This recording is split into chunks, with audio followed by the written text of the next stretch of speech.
trade is the key to prosperity. Free trade will bring on a Great Depression. The North American Union is the merger of the United States, Mexico, and Canada into one super country. I don't see the likelihood of establishing a North American Union in our lifetimes. The road to North American Union is not a new development. Canadians are saying no to the North American Union and yes to Canada's sovereignty. The discussion here, and certainly I've been part of it and an advocate of it in a way, is that Canada, the U.S. should seek to have a deeper type of integration with more predictable rules. Our economies now are very integrated. Our societies are growing increasingly integrated. What's needed now is a North American idea for all three. What kind of stuff was discussed at this meeting regarding the future of North America? I don't remember exactly. There are clear economic benefits from having a common currency. And he said himself there will be a North American Union, a one North American currency called the Miro. I am a staunch Canadian nationalist because of globalism. It's essentially the centralization of power into fewer hands. Canadians, Americans, and Mexicans will lose their sovereignty. Maybe national sovereignty is not such a good thing. I don't buy into the conspiracy theories around meetings. Do not be embarrassed. Do not be shy. Who cares if they call you conspiracy theorists? This is the truth. You get political change of fundamental nature of this sort only if you have a real big earth-shaking event. It's not going to stop with the North American Union. It's going to be one further step along the road to one world government. One world government? Yeah.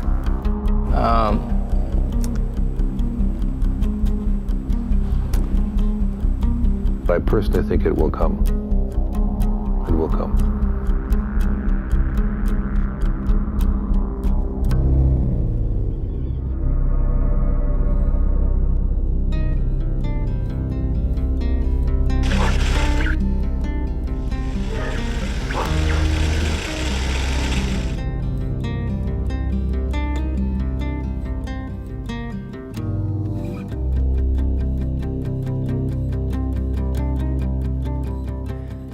In your time serving as the Canadian ambassador to the United States and subsequently helping forge the free trade agreement between Canada and the U.S., did you ever discuss the possibility of creating a North American Union that would be much like the existing European Union?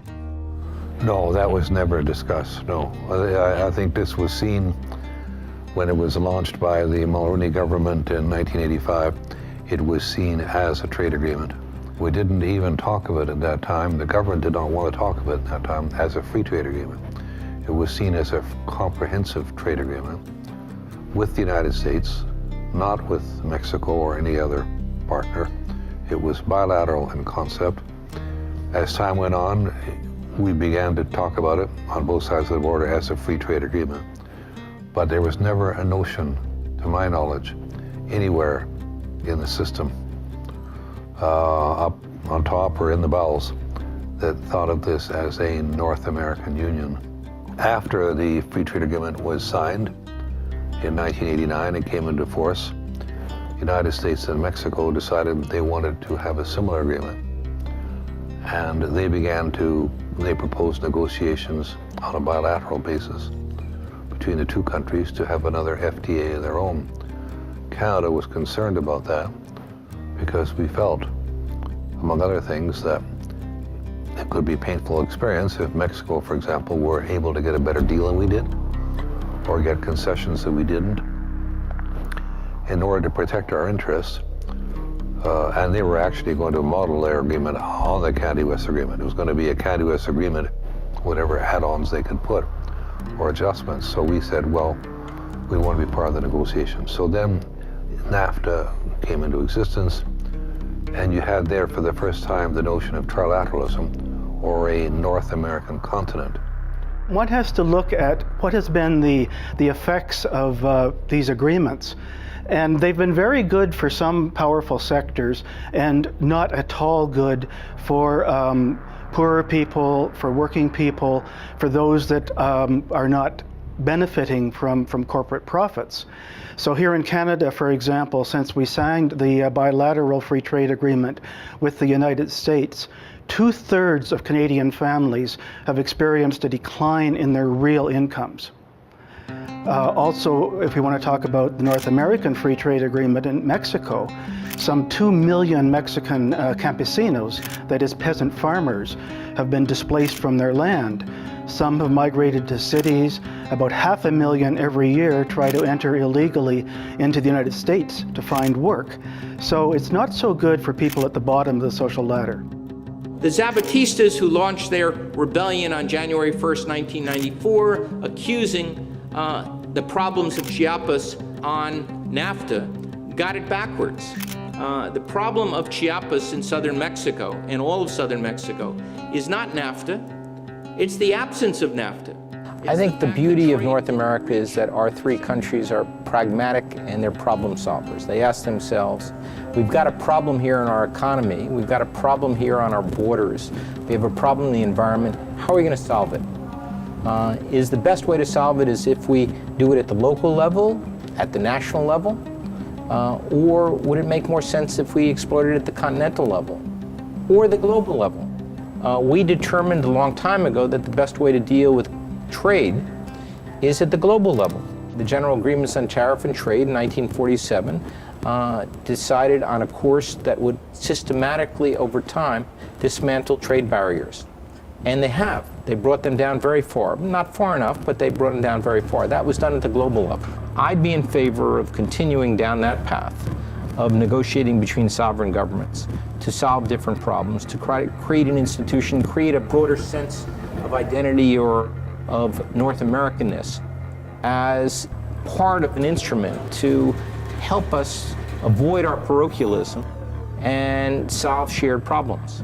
NAFTA was essentially a business contract aimed at dismantling trade and investment barriers and assuring all three countries that their sovereignty would not be affected by this and that they would remain independent. Now, one of the major concerns that Canada and Mexico had about NAFTA was that it might open their capital to being taken over by U.S. multinational corporations.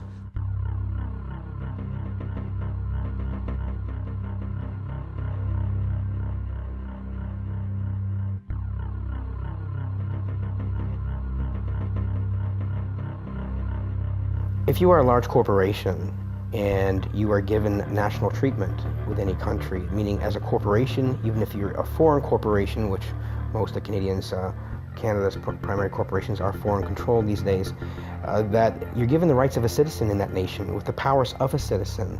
And corporate rule is pretty much free trade.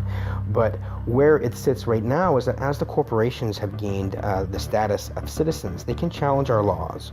So even if municipalities, federal or provincial bodies establish laws for our country, for the best interests of our country based on our collective will, then the corporations can successfully challenge those laws and sue us for passing laws that infringe upon their investments and their trade.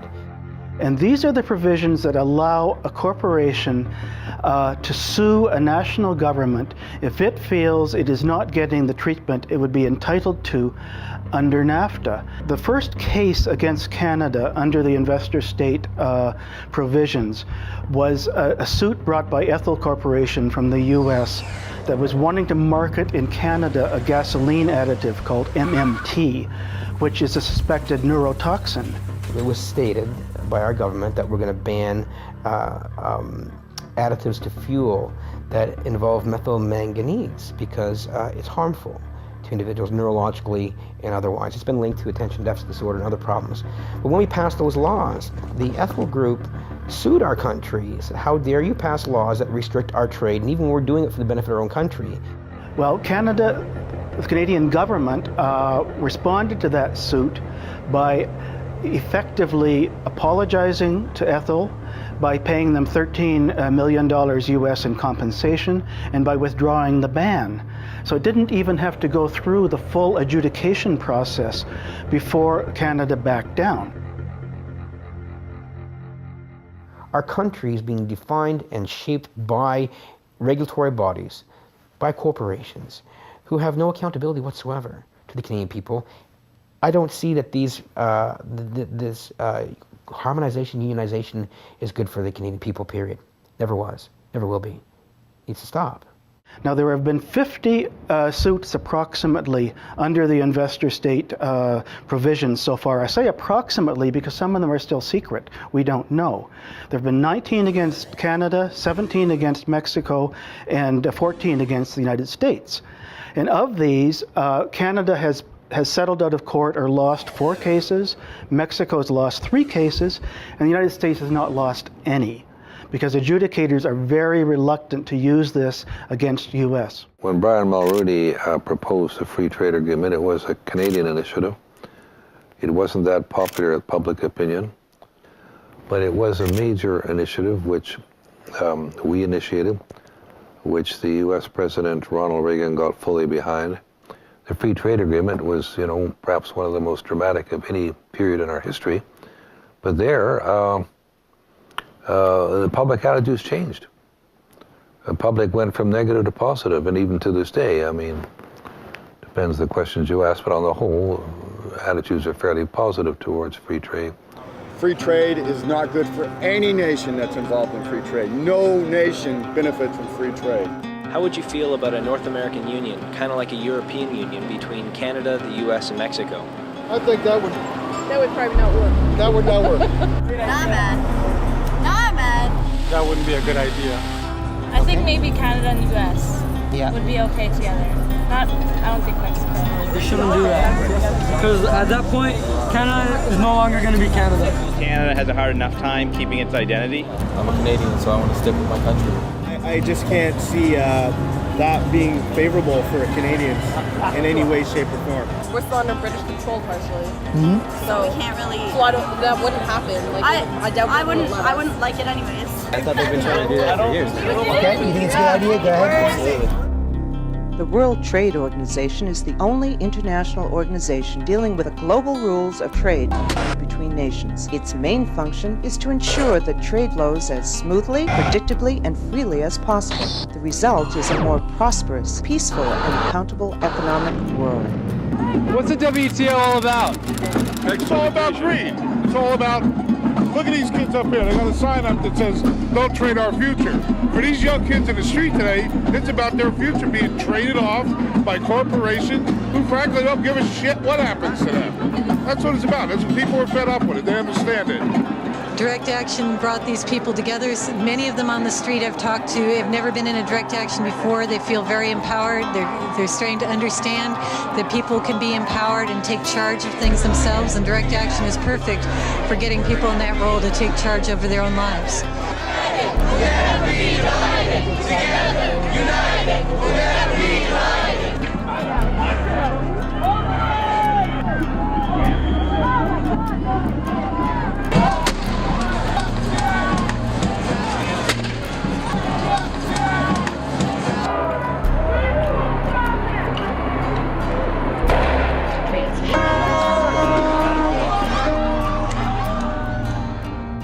I go back to the 1988 election, which was fought on the issue of free trade. And the opponents of free trade actually won the majority of the vote. The Mulroney government was elected with a minority of votes. At that time, we had a high level of participation from all sectors of society. Now, it's true that since then, the issue has faded from consciousness. But I think there are moments when symbolic issues, for example, Canadian water and sovereignty over our fresh water, there still are elements that would like to get a hold of that and would like to use some of the possible leverage through NAFTA, including the proportional sharing clause, to open up the floodgates. So I think there will be moments when symbolic issues like water will come to the fore, and we will have a resurgence of interest in these issues. From the U.S. perspective, the largest source of energy imports by far is from Canada and Mexico. Roughly 1/3 of our total energy imports come from our two neighbors.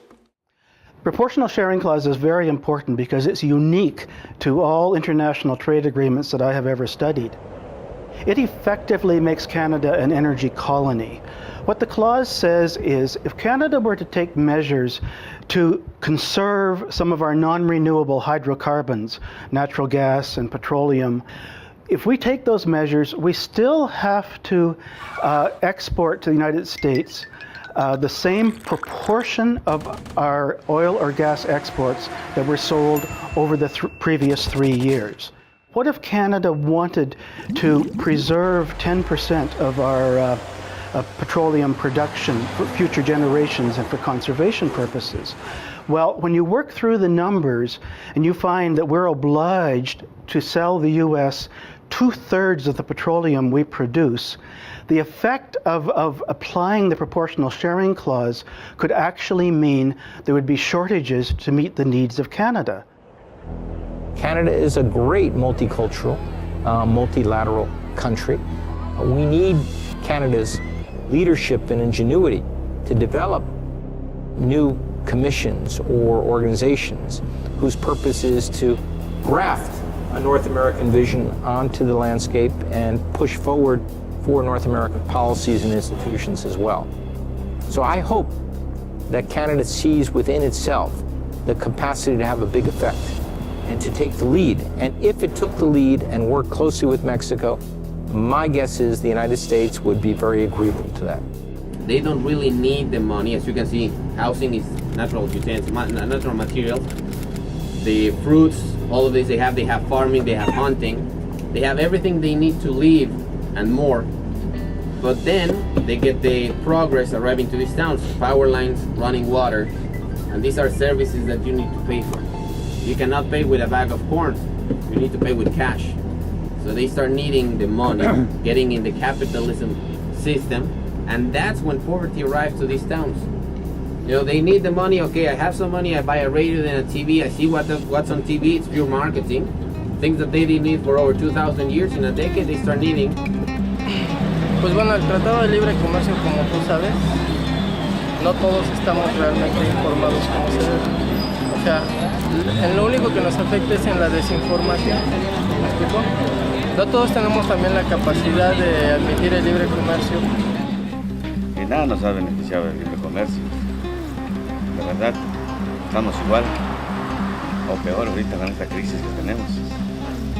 Realmente es difícil la situación. Creo que siento que el producto mexicano va y con un precio bajo y regresa con un precio más caro y se afecta porque pues lo que puede ser México consumir y nosotros consumir nuestro producto tenemos que mandarlo para allá. Nunca hemos visto nada que nos ayude, que nos apoye, nada. Es nada más para los que tienen dinero, el pobre nunca. How has the experience in Mexico been in terms of NAFTA since it started 15 years ago?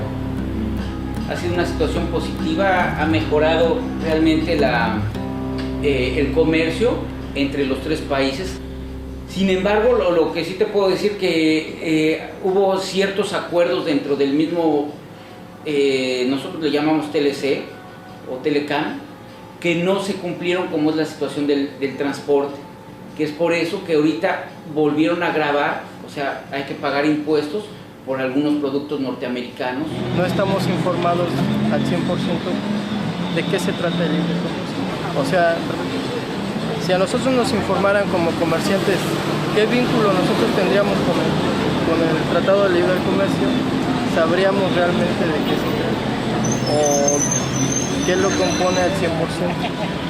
Pero como no tenemos ese tipo de información, es muy difícil que todo, en concreto, expresemos en qué nos beneficia y en qué no. Given the similarities of our two economies, of our two cultures and our countries, it seemed to me doable to pursue what I've always referred to as a kind of common economic space, a single economic space, where the border becomes irrelevant. I think Mexico could become part of it, as indeed NAFTA was modeled after the Canada-US agreement. And as the Europeans, as you will know from the whole history of the European community, remarkable achievements they've had, it's all been incremental over the years at different speeds. They've been doing it incrementally for years. The European Union was initially started with an agreement in the 1950s to regulate the production of steel among all the European countries. And the argument then was that you would hate to have a country like Germany corner the market on steel and develop an empire that would attack the rest of Europe again.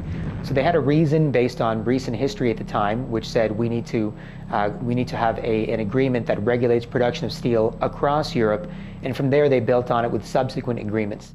The road to North American Union is not a new development. Probably it kicked into high gear in about 1965 with the creation of the Council on the Americas, and David Rockefeller was the founder of that. And there was a meeting down in Central America between, it would have been then Prime Minister Lester B. Pearson and Lyndon Johnson, and they discussed all of these things that we're seeing now. They discussed the creation of one North American market, one North American currency. There's a distinction between a customs union and a monetary union. A customs union is a common external tariff. It's a logical extension of a free trade agreement and basically says that the tariffs that all three countries have with the outside world will be the same. Right now they're different. Theoretically, we have no tariffs between our countries, but on the perimeter of our countries, we utilize different tariffs. That proves to be extremely inefficient and costly for our own commerce, because everything has to stop at our regular borders to see what amount of the content was made in North America and what was outside. So it's a self-defeating proposition. It would be far better if we could come up with a way to eliminate what's called rules of origin, have a common external tariff, which is called a customs union.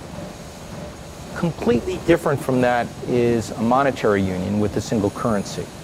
That is a very complicated task. The Europeans had been struggling with it for over 30 years, and they tried and failed through a variety of different techniques before they finally, in 1999, implemented the euro. In 1999, when the euro was created, because of my background, I thought that the same arguments that made the euro such an attractive innovation that the people actually went with it, purely on economic terms, also would apply to North America. And I had this idea of writing a paper in which I outlined what would be the benefits to Mexico, Canada, and the United States for creating the equivalent of the euro. And I had the idea, the inspiration to call it the Amero. I think one thing people who are dollar-based need to focus on is the Amero. That's the one thing that nobody's talking about that I think is going to have a big impact on everybody's life in Canada, the U.S., and Mexico. If you Google it, you'll find out all about it. Well, you could tell us a little bit more right now. You always hear it on CNBC, don't you? The Amero is the proposed new currency for the North American community, which is being developed right now between Canada, the U.S., and Mexico to make a borderless community, much like the EU, and the dollar, Canadian dollar, U.S. dollar, and the Mexican peso replaced by the Amero. You really think that will get any leeway? You may want to visit a couple of websites and see how far along it is. The Canadians are pretty upset about it, whereas the Americans, apart from the Texans, are the only people who know anything about it. The rest of the public's really sort of with their head in the sand on this one. There is a group of people out there who believe that there exists a conspiracy to deprive the United States and Mexico, and that's where the center of these conspiracy theorists is.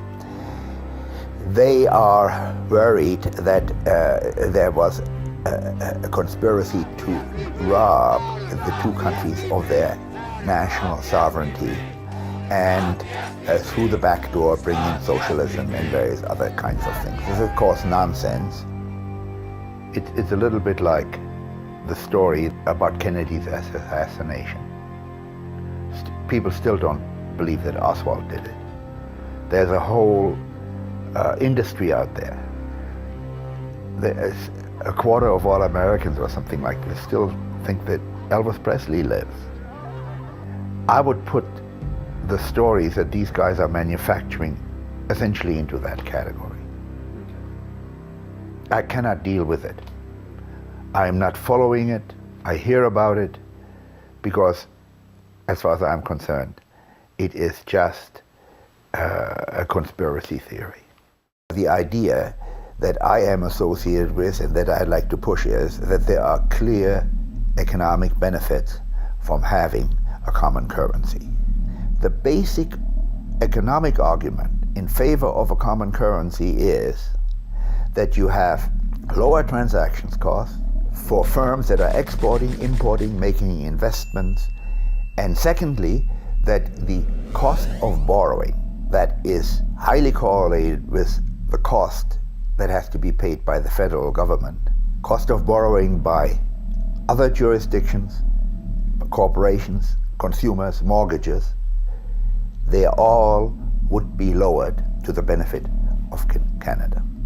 In 1974, as a condition of joining at the time this G7, this group of 7, which became the G8, which is now the group of 20, this was following something called the Milton Friedman School of Business in Chicago. And they thought, well, it's better to give the banking industry of countries to the private markets and let it be handled there and go with the ebb and flow. But as a condition of being a part of these groups, nations have to give up the control of issuing themselves their own credit, of loaning to themselves.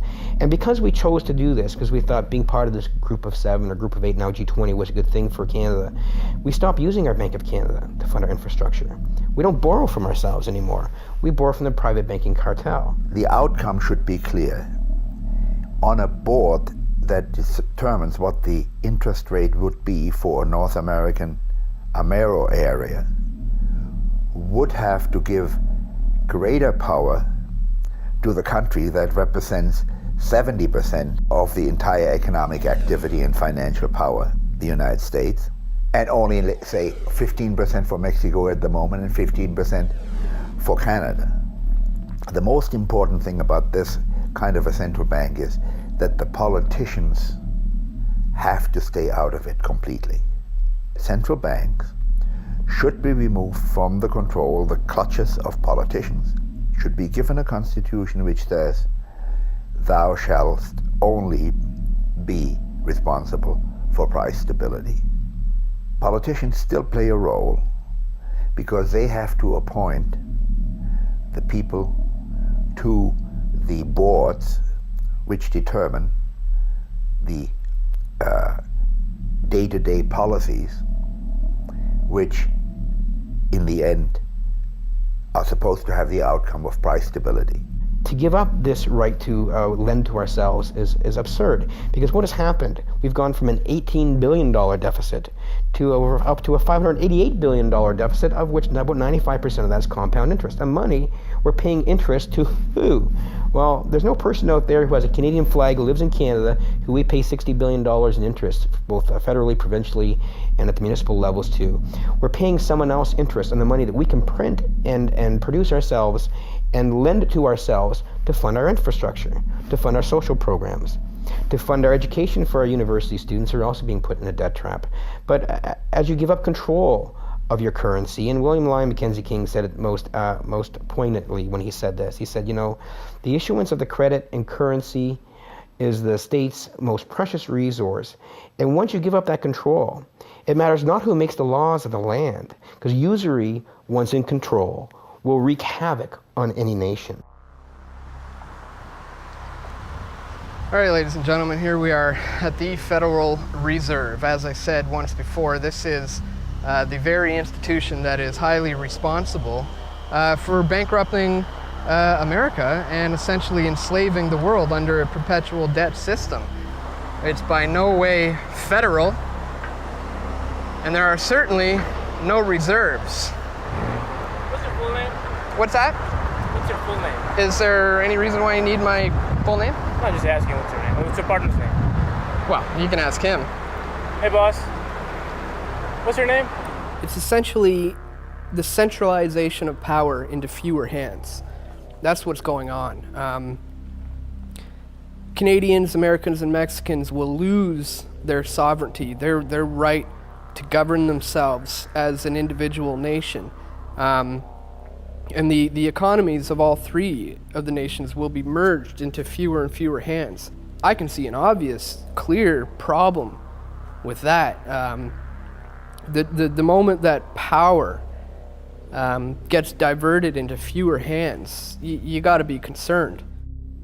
We have a lot of people here still who believe that having a picture of the Queen is a wonderful thing, and that it is a symbol of nationhood.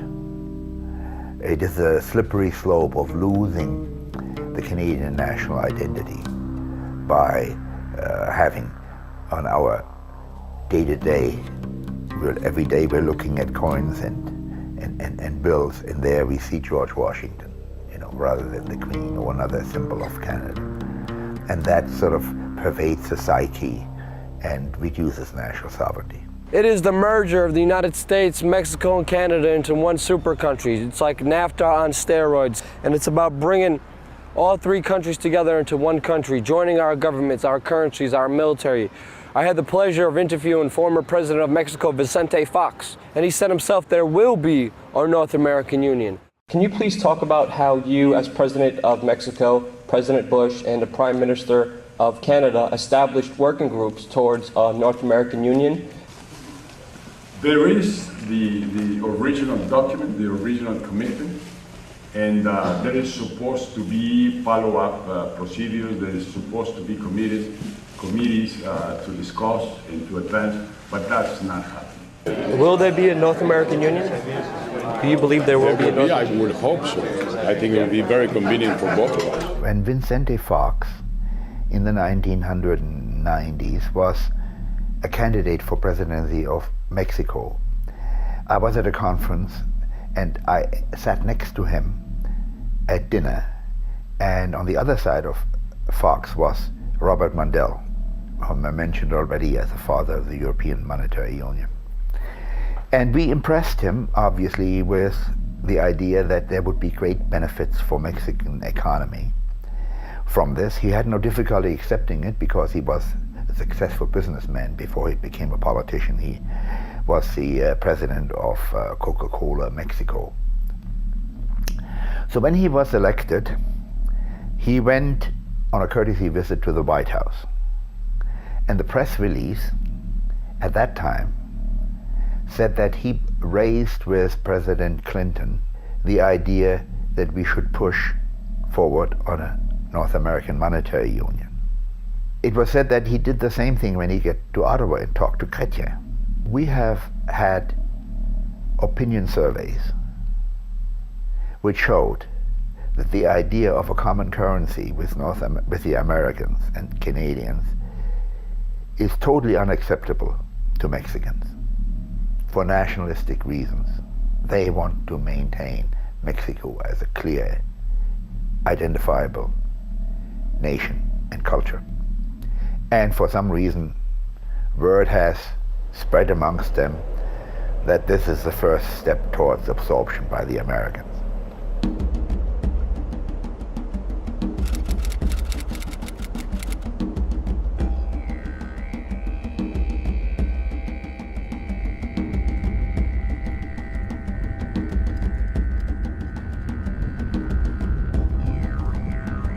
So you say you've heard about the Amero currency? Mm-hmm. Where did you hear about it? I read in the newspaper 2 months ago. Yes. Yeah. For the Amero, like the Mexican people is why is my peso is. I don't want another currency. Mm-hmm. I am Mexican. I like my peso. Yeah. I don't need new currency. Sí, era una moneda que iban a crear. Sería bien, ¿no? Para apoyar a la economía de México. Pues no, lo que había escuchado últimamente que se iba a tratar de estabilizar la economía y se iba a manejar solamente un solo capital, que es los comentarios que dicen para que esto se estabilice y tenga una estabilidad, pero eso lo escuchaba que iba a ser dentro de 5 o 6, hasta creo que dentro de 10 años más, menos que no sé ahorita si anda funcionando eso. And this whole new world order ideation is a bunch of banking and intellectual elites that basically see the same sort of mentality. Control the economy, control the issuance of currency, you control the nation. And now control the food, you control the people. let me control the issuance of currency and credit of the nations, and I don't care who you put in power, because they know, control the money, you control the nation. And society, we're not aware of this. But this is all part of this whole globalization scheme that's happening right now. Even to raise those kinds of issuers, to raise the Amero currency issue, is to inflame a lot of the people who are most fearful about integration. So for those reasons, I say leave them aside. We have some preliminary steps before we get to a point where we can seriously entertain that. The trouble with the monetary union is that there's tremendous symbolic attachment to our currencies. Although if you step back, you would say certainly the Greek drachma or the French franc or the German Deutschmark or the Spanish peso would be far more delicate and important to those countries because in some of those countries they've used the same currency for thousands of years, whereas we haven't even existed for 300 years in North America. So if they were ever able to overcome their fear of losing this distinctive cultural item defining their country like Greece for 3,000 years, certainly it shouldn't be that hard for Canadian or Americans or even the Mexicans to contemplate a different currency. I happen to believe that it would be beneficial to our three countries to begin studying this issue seriously, because it is not a simple step to go from a national currency to a unified currency. It is very hard. And the European experience shows that countries have got to find a way to consult on macroeconomic policy, on budgets and deficits and debts, and establish indicators that would reduce the distortion between economies before you even take the first step toward a common currency. I believe the American people, the Canadians, the Mexicans are practical people. You have to make a convincing case that moving towards a unified currency will be demonstrably better for their standard of living than under the current system right now. We should proceed by letting the academics study this for us. Think about it as much as possible. Help us to understand what the hazards and the benefits are before the people calculate whether it's in their benefit or not. Well, of course, he'll also give you the line that he never ever talked about a North American union, that he's always advocated a North American community. But if you read what he has to say, what he envisages is this North American community would be organized. He would have basically three very powerful institutions that would basically correspond with a judicial and a legislative branch and an executive type branch, which would the executive branch would steer the agenda for the three countries, Canada, the US, and Mexico.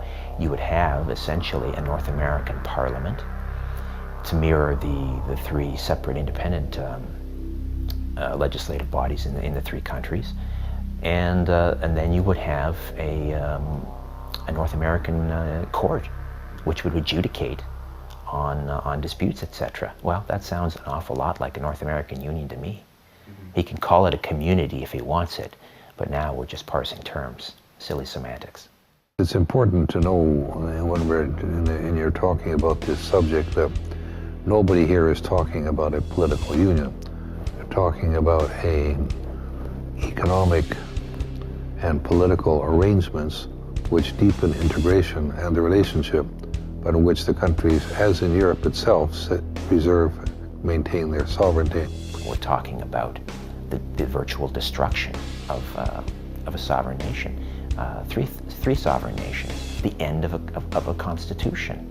Sovereign nations can be an obstacle to the free flow of money and goods and labor.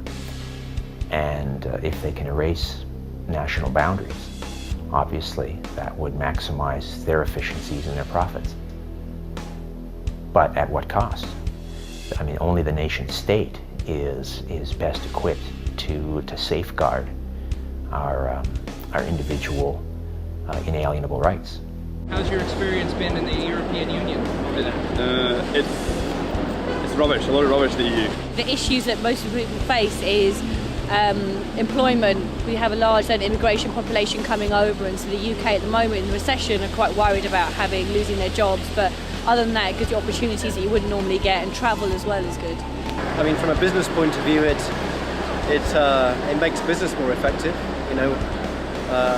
You don't have to worry about exchange rates and things like that, but it just seems so remote and far away. I mean, it's over in Strasbourg in France, and we don't really get to hear much about what goes on there. You know, you vote once every 4 years, and then it doesn't seem to change much. Everything is more complicated and bureaucratic, and you got all these like strange laws that maybe apply in France, for example, that in Scotland they're completely irrelevant, and it just makes life more difficult. It's a process of harmonization, because you have different social systems, different currency, different quality of life, and I think it takes, in this case, maybe 40 years if you have a democratic process. Sovereignty as a concept was born in Europe. It was created in Europe. They created the nation state. The Europeans invented it. And through the colonial empire, they went globally, and then they passed the sovereignty notion on to the rest of the world. The Europeans have thrown sovereignty out the window. Well, the Canadian Council of Chief Executives is an organization whose members essentially are the 150 CEOs of Canada's largest corporations. I think we've seen the concept of national sovereignty eroded in a whole variety of ways. And while it's an important concept, you know, it's compromised by the Geneva Convention. It's compromised by every treaty that any country enters into. It's compromised by the Charter of the United Nations. It's compromised by the human rights laws. So I think we need to be a little bit mature about the concept of sovereignty. I find it amusing when people put sovereignty as in a kind of crystal jar and say, well, this is the ultimate. Sovereignty is the ability of a country to act in its own best interests in accordance with international law and its commitments to other countries. Because really, national sovereignty is one of the tools that we use in order to give democratic expression, because we got to break things down into a more manageable size, but at the same time, it's a concept to be exercised with a certain amount of care. Sovereignty has changed so greatly because of the phenomenon of globalization, where all issues become transnational, whether it's trade, the environment, health, it's all transnational. And so sovereignty has to be understood in a very different way. And at the heart of sovereignty, you have the absolute requirement for deep international cooperation. See, the UN was the first great body that sacrificed, tossed sovereignty out the window. You can't simply agree to every international agreement just because people say we live in a global system now. We live in an international society now. You have to look at it on a case-by-case basis. The people appointed to head these international groups are appointed by bankers, financiers, and multinational corporations, and not by people with any direct link to the people. So they're not appointed by your elected officials, they're appointed by the groups they're supposed to regulate. The idea of accepting a world that is truly global now, a world where we are interdependent, without looking at the root causes of that interdependence and without looking at the problems that interdependence has caused, is a mistake. Foreign trade is the key to prosperity. Free trade will bring on a Great Depression. Hitler had a dream that his big business should dominate the world. He called his dream the New Order. Foreign big business was weakened during the war, and today American big business is the strongest. And they have a dream to dominate the world. This was not a natural occurrence, and just because we do live in a global interdependent world right now doesn't mean that we shouldn't take steps to mitigate that and to reduce our interdependence so we can be independent and we can independently decide what we want for our futures. Canadians are saying no to the North American Union, no to the SPP, and yes to Canada's sovereignty. There are people who equate sovereignty with shutting down the borders, with not collaborating with neighbors, but I think they've got it backwards. I think sovereignty means how do you strengthen the nation? How do you ensure that the people in a nation have access to health care and to food and prosperity and to security?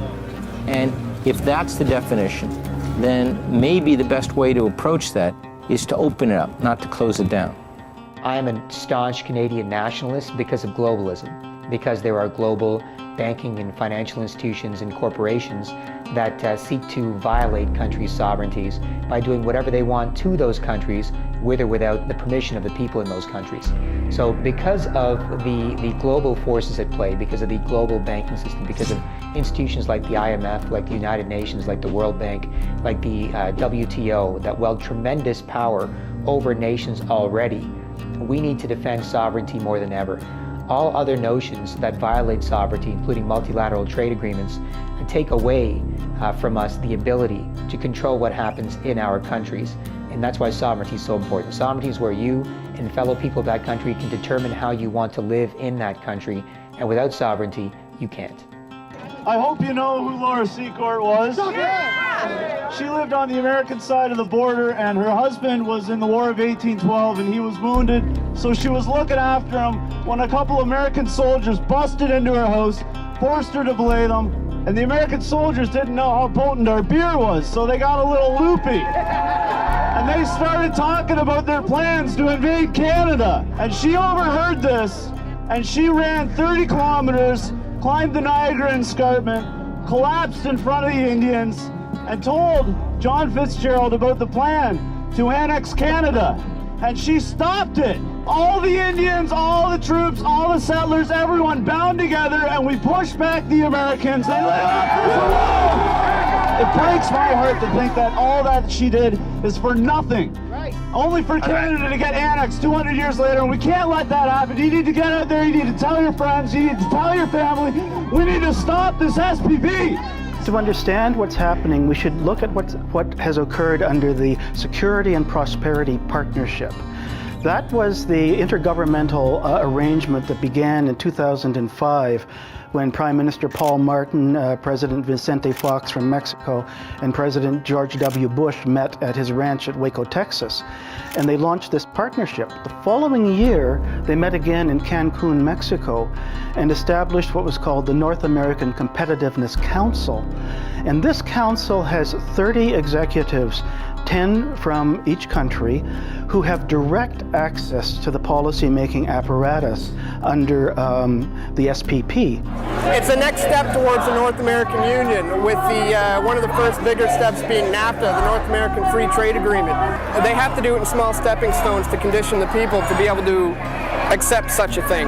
So SPP, Security and Prosperity Partnership, is another big step, which is uniting the three into one. I think the SPP was a good idea in principle, but ultimately it failed because it was implemented in a manner that closed it off to public scrutiny.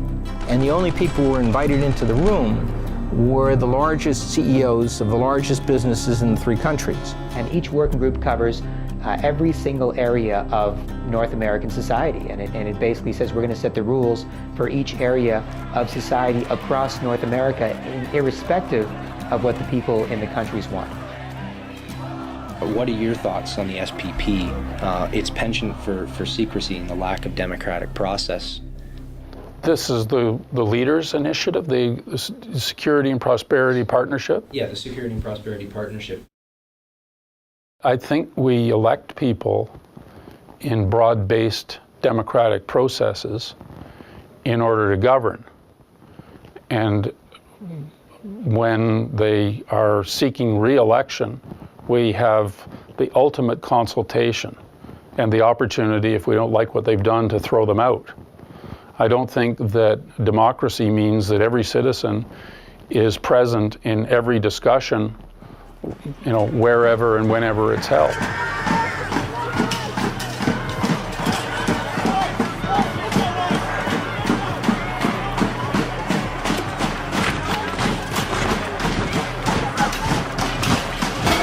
This is the destruction of Canada, what's going on right now. Look behind me. This is the end of it. The end of our sovereignty is what's happening.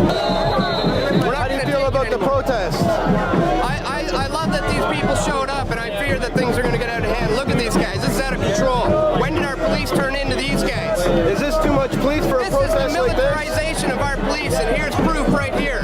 This is the death of Canada, which is happening right now. Our sovereignty is in trouble.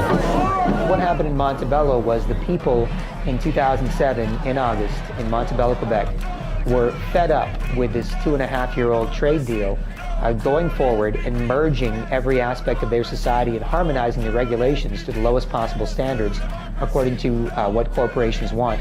They were sick and tired of the information not being given out to the public, not being openly shared, and of not being given any input into what was happening with respect to this massive trade deal. So they massed in Montebello what looked to be about 1,000, 1,500 protesters. There was a security perimeter around the meeting, and there was incredible police presence there. And at one point, the police were even caught infiltrating the protest by 3 giant, muscle-bound, supposedly anarchists, wearing masks and holding rocks, were threatening to throw the rocks at the police. No! Put the rock down, man! A union leader stepped up and said, "Take off your masks, put down those rocks, you're not with us." You're a fucking cop, the 3 of you! Go on, it's our line! These 3 guys are cops, everybody! Eventually they ripped the masks off the guys, and the guys dove behind the police line. And that was all. It was caught on tape. It was exposed. They were exposed as infiltrators because they were wearing the same boots as the officers who arrested them. Plus, of course, who dives behind a police line for protection if you're a protester? It's something that most protesters would be scared to do, to dive into a bunch of police who are there, menacingly, staring at them. As we confirmed yesterday, the 3 people in question were indeed Sutige Quebec police officers performing their duties. And what that shows is the fascist lengths which the Canadian government will go to protect the information about this trade deal. In 2005, when you signed the Security and Prosperity Partnership, were you aware at that time of any plans to integrate the countries of Canada, US, and Mexico into a North American community similar to the European Union? And considering that the fact that there was no referendum from the people on this agreement, as a former Bilderberg attendee, could you please describe what your intentions were when you signed the SPP on behalf of the Canadian people? Well, okay, I attended one Bilderberg meeting. I'm not sure they ever invited me back, but just to make sure, I've also gone to a Maple Leaf hockey game. That doesn't mean I'm a Maple Leaf fan. And what exactly is the Bilderberg Group?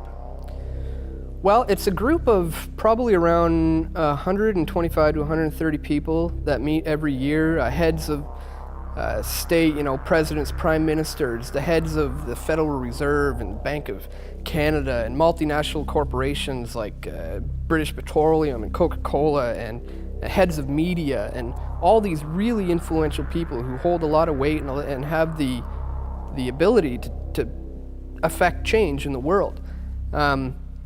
That's who meets at the Bilderberg meetings every year. The name itself, they don't even technically have a name. Bilderberg is the name of the hotel where they first met back in 1954. I believe the meeting was first organized by Prince Bernhard of the Netherlands. And they've been meeting every year since then to, I guess, stage manage as best they can world events and further control the world's resources. So they've tried to remain secret for a long, long time, and it's only recently that the general population is starting to become aware of the Bilderberg Group. I mean, people at G8 summits, you know, people think, well, there's a lot of power, there's a lot of influence right there to affect change. And look at the protests that show up to G8 meetings. The people at Bilderberg have way more power and influence than anyone at G8 meetings, yet there's a media blackout. So right away I have to ask myself, well, why is that? You know, why isn't anybody covering this? These guys are bigger than G8 guys. In 1996, you were at a Bilderberg meeting, and also there was Jean Chrétien and Paul Martin. I don't know if I was at that meeting. I've only been to a few of them.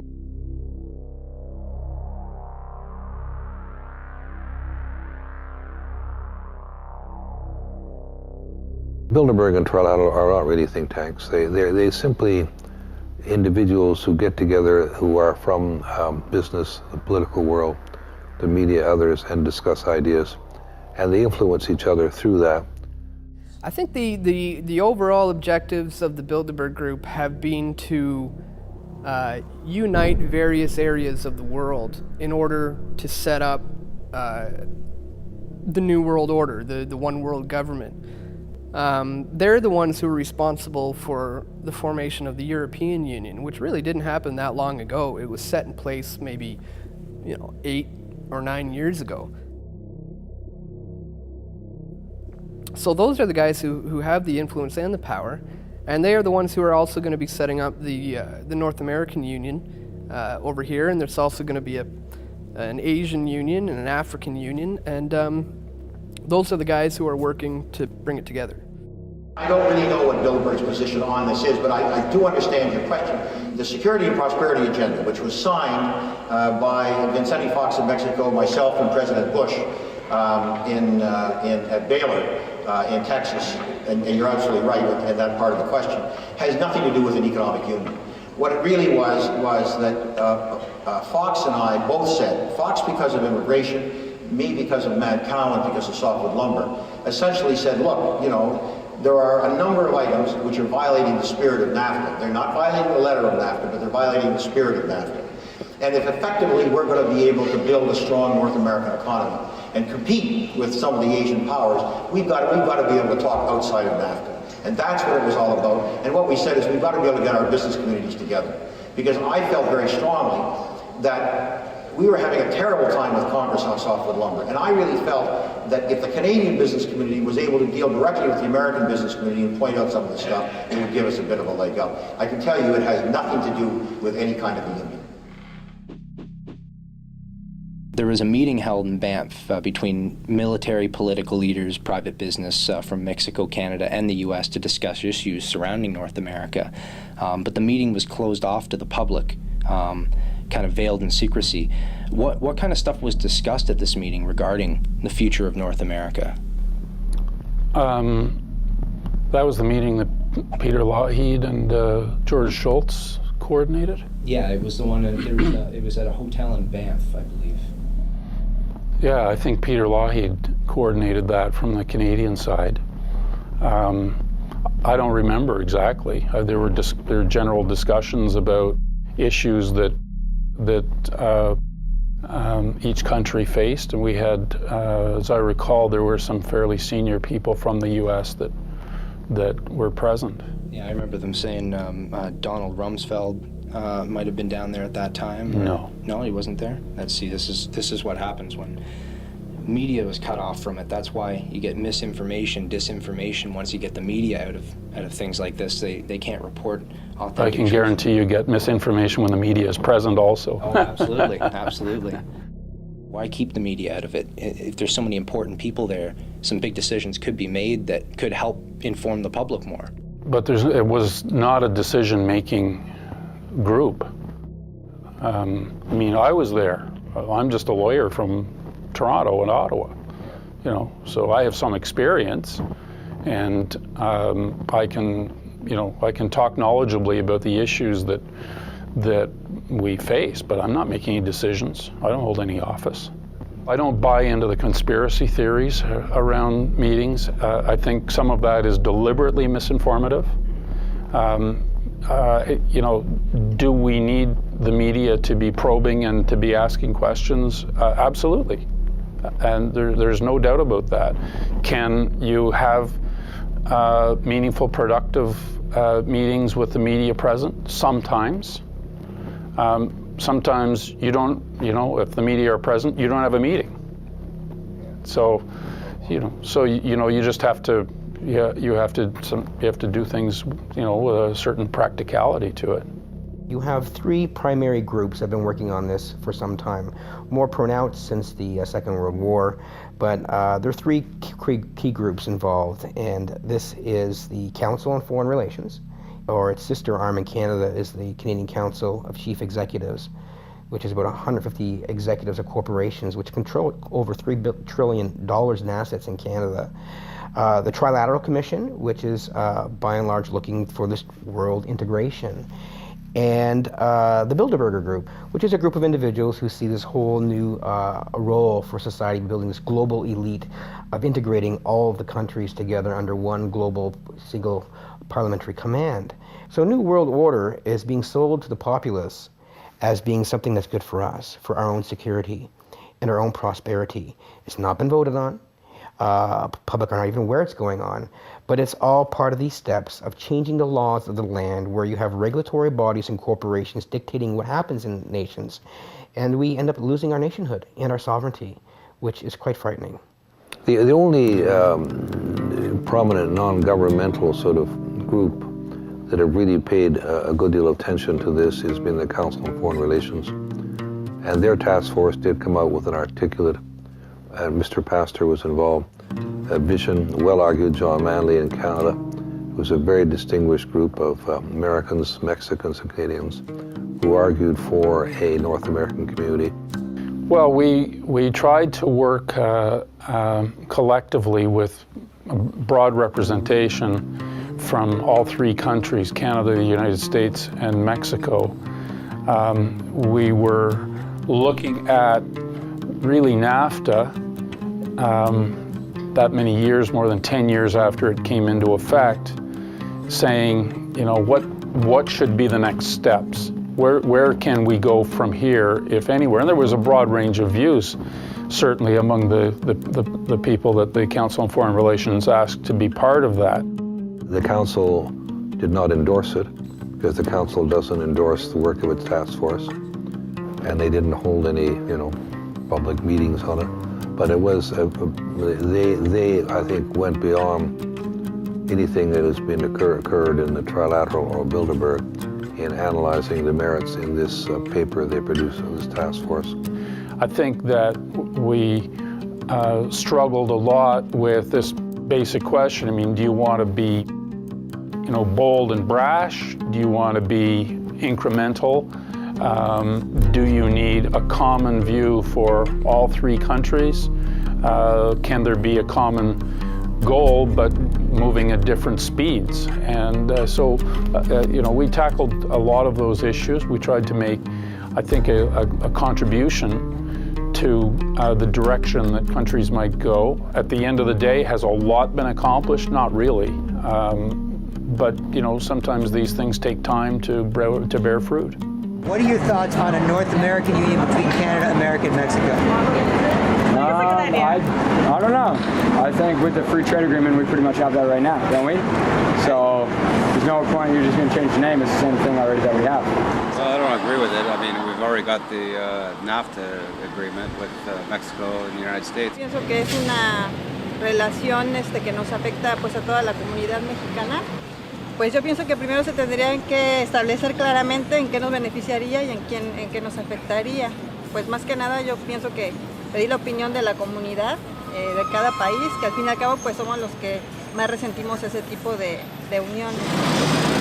Pues considero que no ayudaría nada a México porque resulta de que nuestro dinero nunca vale. I don't think it's really a good thing at all, because what does that mean for Canada and where Canadian citizens stand? I don't see them coordinating any kind of understanding that everyone can be on common ground with. And the corruption too. Who gets what? Who's going to provide the leadership? You don't know how society exists these days. very difficult to get any kind of truth. It's obvious that there is another agenda going on here. If this was something that was for everybody's benefit, I mean, it would be front page news. But because it's not, because it is secretive, you got to ask why. Why the secrecy? Why wouldn't they tell us about this? Well, because the corporate interests are basically the ones that are benefiting from this. And if anybody looked at the actual amalgamation and what they have proposed, they'll see that it's only good for the corporations. Do you think it would be beneficial for people or more beneficial for corporations? Gee, that's a tough question.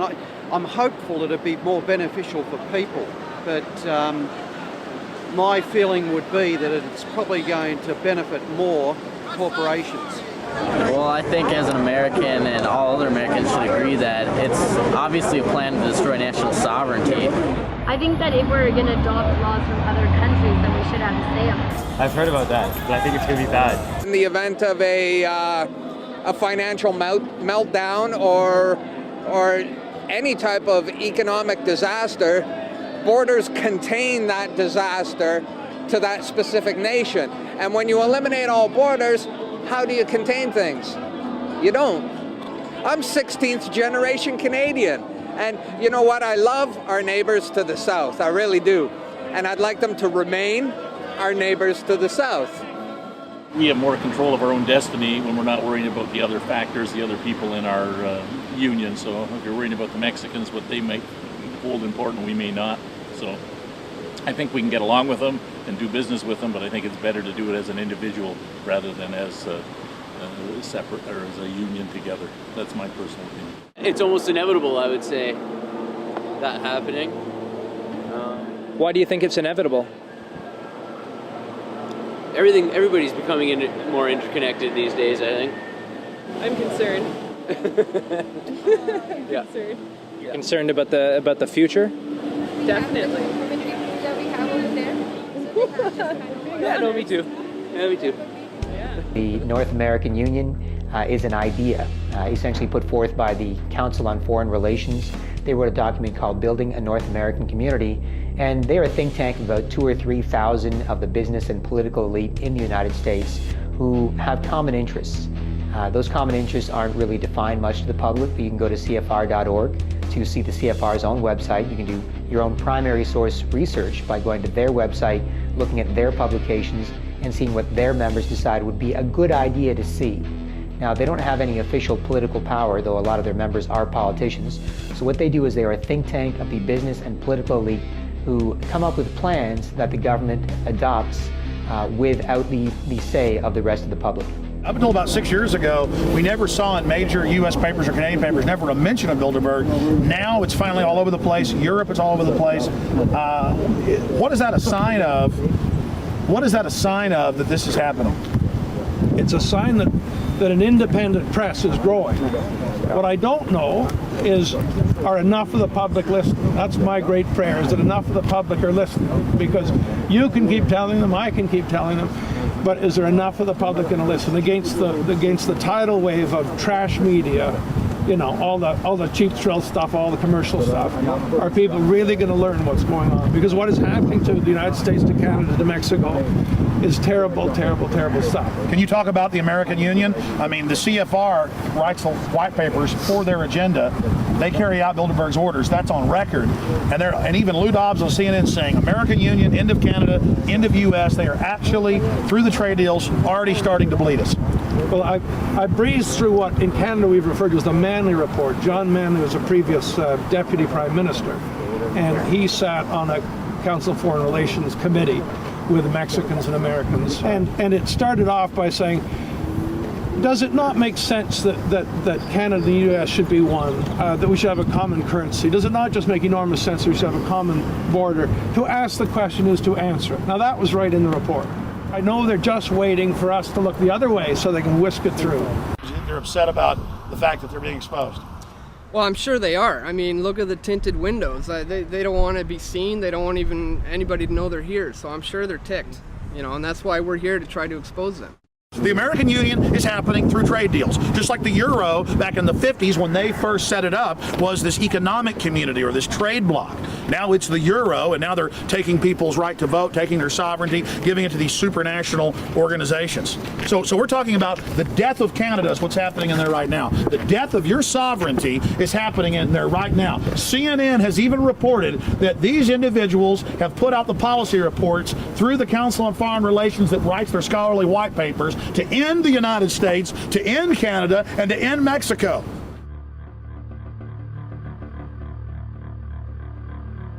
What is biometric identification, and how would this be applied in North America? Well, biometric identification is using the characteristics which are unique to each individual as a means of identifying who they are. And we currently use it between Canada and the United States as part of the Nexus program, where we have iris scan identification. So at airports, if you're a holder of a Nexus card, you can go and put your eye in front of a machine, and it reads your iris and it spits out a card saying who you are. And you can use that with your customs declaration form. So it's just a means of certain identification. There are different ways of doing that, but that's an example of one. That was kind of the thing that people mentioned. They said, this is one more step towards an Orwellian state of everyone being on a database or something like that. I've got news for them. They are already on a database. Oh, really? They are. Which database? Well, have they got a credit card? Yeah. Well, they're on a database.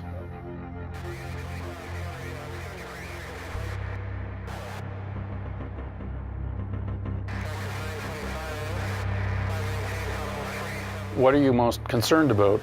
Identity theft, or the fact that you might be on a database when you're already on a database? I think, quite frankly, your privacy is more likely to be breached by virtue of the information you supply credit card companies in order to acquire credit than by any linkage of your information to your biometrics. At least you know where you've got biometric identification, identity theft becomes almost impossible. And increasingly, for many people, identity theft is a nightmare. Once it happens to you, you never want it to happen again. So in a modern world, every technology has its upsides and its downsides, and for some of the benefits, sometimes there are some compromises. What are some of the lessons that we can learn from the old world order for the new world order? Well, I think the first and most important lesson is that if we want to build a community of nations in North America that goes beyond just enlarging the market, that we have to give serious thought to what our vision of the future is. And more importantly, how all three countries that are quite independent and sovereign ought to relate to each other in a modern 21st century world. Our economies now are very integrated. Our societies are growing increasingly integrated. What's needed now is a North American idea for all three. An idea that not only defines our shared history, but a shared destiny. If we are to progress together and collaborate in a new way, it's also important for us to develop a sense of being something larger, a sense of being part of North America. Right now at the elementary school level, we by and large learn about our country and about how we differ from our neighbors and the rest of the world. I think it's time now to also learn, in addition to how we differ, what we share in common. And what North America is as a whole. It's more than just a geographical expression. I think that students should have a mandatory part of their curriculum that not only teaches them about their country, but also about their country's place in North America. I think from the elementary school level, the secondary, the university level, you can develop on that foundation a great deal more knowledge about what we have in common, about the problems that we share, about strategies for addressing those problems. And so right through university, we should have centers on North American studies that research and and examine these questions and help all of our peoples know more about each other than they currently do. Frankly, Mr. Ambassador, we lack the trained men who would be able to plan and implement operations in an area we think is vitally important. Because of this, we are also requesting that your team of advisors include a senior officer who is thoroughly experienced in psychological operations. Very well, sir. I think we can provide you with an expert on the subject. He is concerned with its people, their way of life, their religion, their culture, their sense of national identity, or lack of it. He must know the people of Hostland, for their minds will be his primary objective. He reviews the psychological objectives the United States hopes to achieve in Hostland. Once the people start to consider themselves as a national group, acceptance of their government tends to increase, thus making penetration by subversives much more difficult. Psychologically, the people must be convinced that if it were not for the insurgents, these restrictions would not be necessary, and that when insurgent activities cease, restrictions will be removed. As the people are affected by the program, so the program is affected by their changes in attitudes. A successful PSYOP program will make them perceive things from the desired viewpoint. What thoughts will pass through his mind? What images will he see? What factors will push him in one direction or another?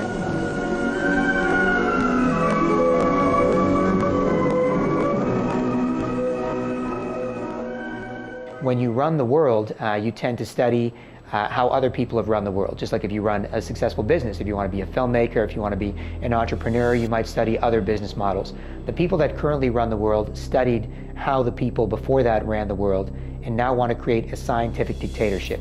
And that means they want permanent and total control over the world forever, so they never have to worry about revolutions again. So oligarchies have always been worried about revolution, always been worried about the people revolting. Oligarchies even popularized the idea of exile back in the 1200s, 1300s, where if the King of France got deposed, then he or she could go to England. And if the King or Queen of England got deposed, they would be exiled to France. So oligarchies were so worried about the people rising up in rebellion that they popularized the idea of exile to make that normal and make that an accepted thing you do to make sure you didn't kill your royal family who was a part of your country's history. Incrementally, they condition us to say that it's none of our business to look into things like giant multilateral trade deals that will affect every area of our society. They make it seem like it's not our responsibility. We have experts to take care of that. And the less we control our environments, the more apathetic we get. Placing the frog in a pot of cool water where the frog is very comfortable, and you gradually turn up the heat so that you don't, the change in heat is imperceptible until, of course, the pot is boiling, and then it's too late to do anything about it. That's what's happening now. So gradually, step by step, and gradualism is a process that Karl Marx talked about. This is right out of the Communist Manifesto, that if you move in baby steps, they're imperceptible. People simply don't take notice. Would you prefer to follow a careful, incremental, small, step-by-step approach, or prefer a bolder vision for the future and to design and pursue that vision?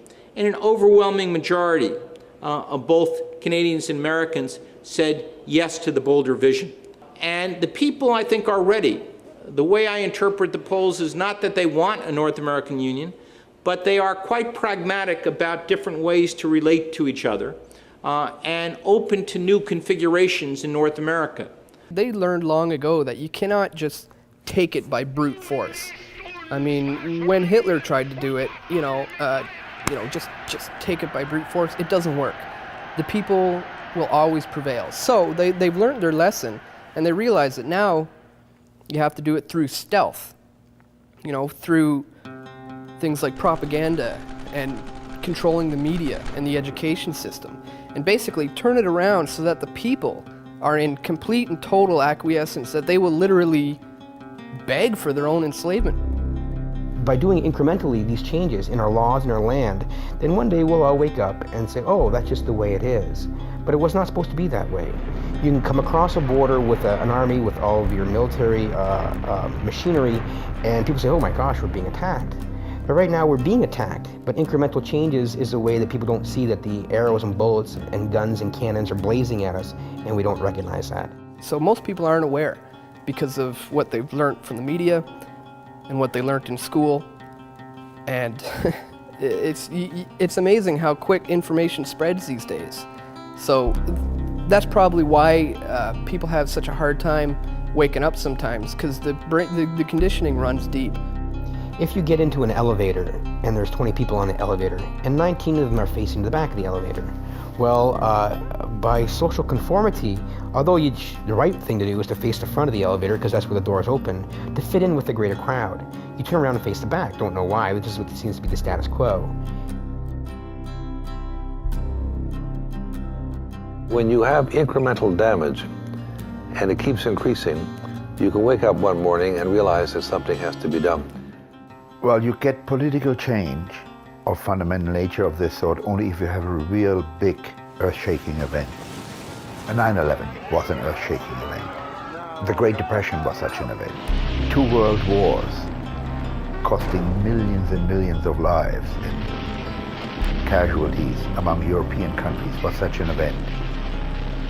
They drive changes. The European Monetary Union was the outgrowth of people who lived through at least one of those wars to try to avoid it in the future.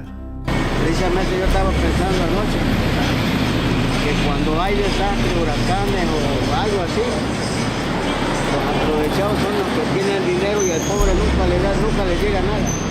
Y probablemente no, porque tú sabes que los más ricos en tiempos de crisis se ven más.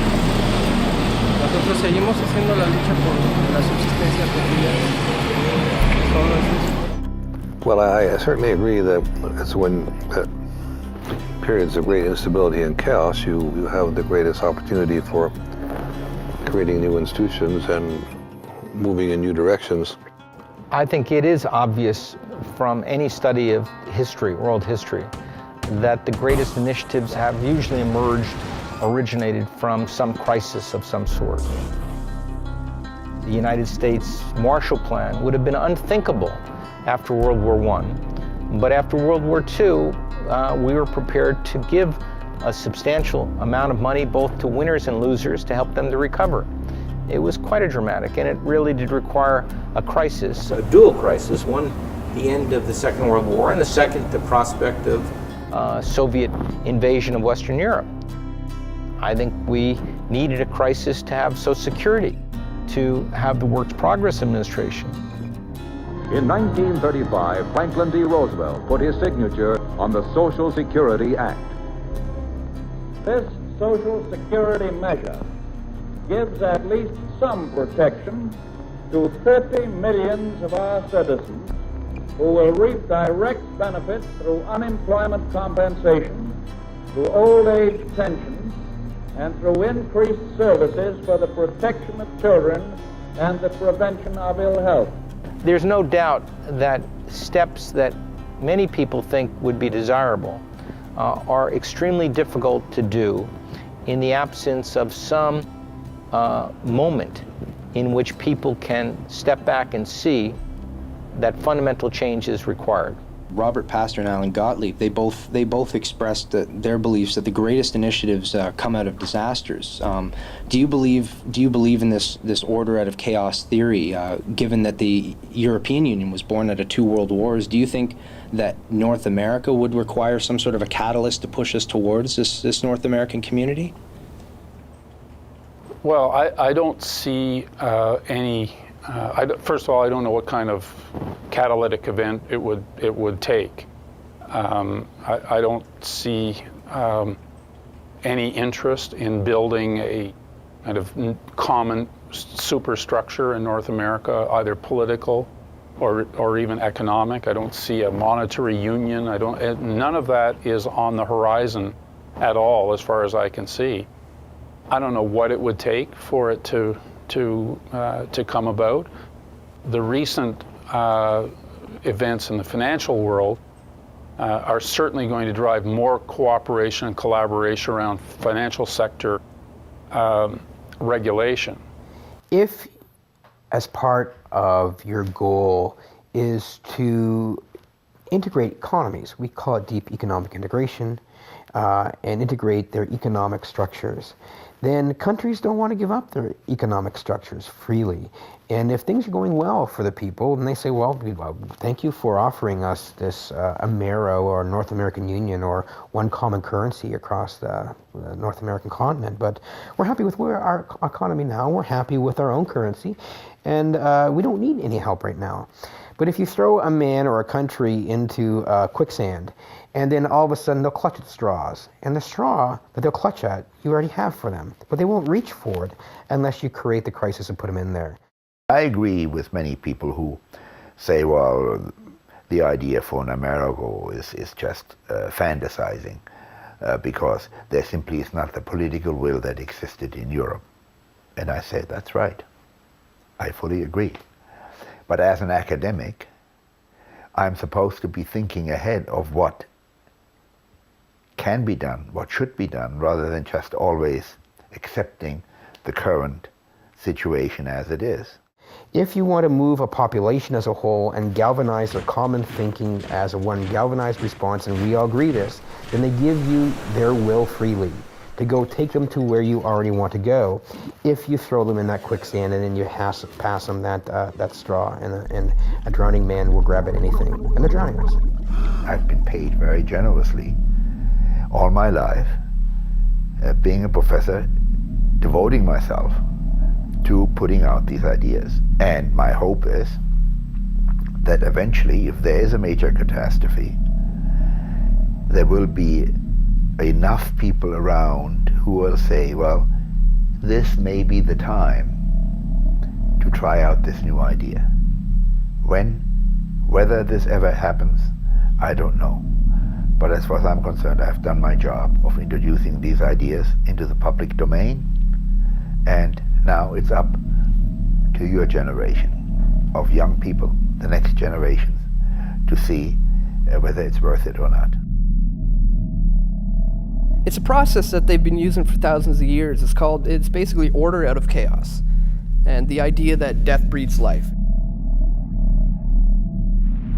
They believe if you can cause enough pain and wars and suffering, then out of the ashes of that will emerge their solution to this problem that they created, which is their solution would be oneness, one world, everything.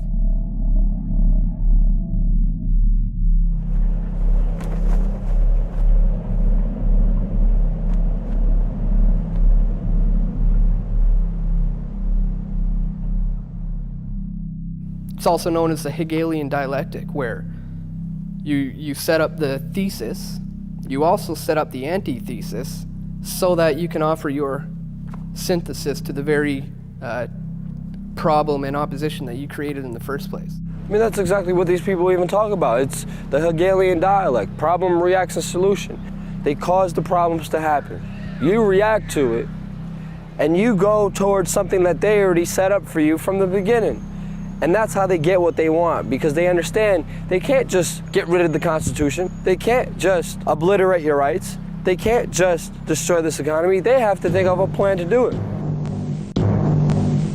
Real freedoms are eaten up a little at a time, while government controls are slipped on, while the real power is collected into a few hands. Where government is not limited, no man is free. Change limited government to unlimited government, and our rights would be only what the master planners say they are. No longer the servant of the people, government would be the master of the people. That's the way to change what we have. Take all power and all freedoms away from the people and collect everything into the hands of one small group with absolute power. 9/11 was one of their plans for a push for a one world government. People saw this outside threat and they ran for the government for help. That destroyed their rights, that invaded countries, that killed millions of innocent people. A good example is around 6,000 to 7,000 years ago in Egypt, when the Egyptian leaders would have knowledge of the eclipse and the sun cycles. the knowledge had been handed down to them from their ancestors, and they didn't know why an eclipse would happen or how, but they knew when. So they would say, okay, everyone, you have to worship me as your divine leader and your God. Well, I don't want to do that. Who are you? You're just another guy. Why should I worship you? And then he would say, okay, well, if you don't want to bow down to me, then tomorrow I'll get my God to eat the sun and spit it back out. So the next day when the eclipse would happen, everyone would just marvel and say, oh my God, this guy must be our divine leader. That day comes by, there's an eclipse, everybody freaks out, and they end up doing as the rulers is, either way they want it or not. Now, there's absolutely no way that we can tell for sure they were doing this or saying that. I'm just trying to show you the potential use of the knowledge in the hands of 5 or 10% of the population. Just manipulation of information to control the masses. Pretty much what we have today. Yeah, I was going to say that. Turn on the TV. Just the TV, that's right. Media now. They create order out of the chaos they create. Basically what they do is they take a stable society of individuals who are doing their own thing. They're making a little love, making a little money, making a few mistakes, and living within a given system. Then they introduce radical changes to that system. They introduce radical new ideas. Our enemy is a radical network of terrorists and every government that supports them. They introduce radical new threats. The people of the United States and our friends and allies will not live at the mercy of an outlaw regime that threatens the peace with weapons of mass murder. We will meet that threat now with our Army, Air Force, Navy, Coast Guard, and Marines, so that we do not have to meet it later with armies of firefighters and police and doctors on the streets of our cities. And they get all the people prepared to make entirely new decisions and think in entirely new ways that facilitate more plans for more control by the people at the top. You're free, and freedom is beautiful.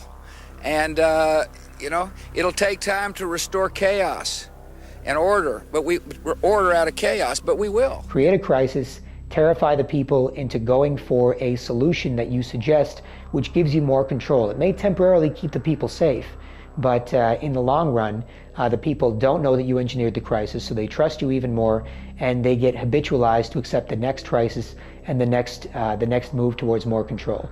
You've got to look at who benefits from that, because the people that benefit from that may have engineered it in order to bring order out of chaos.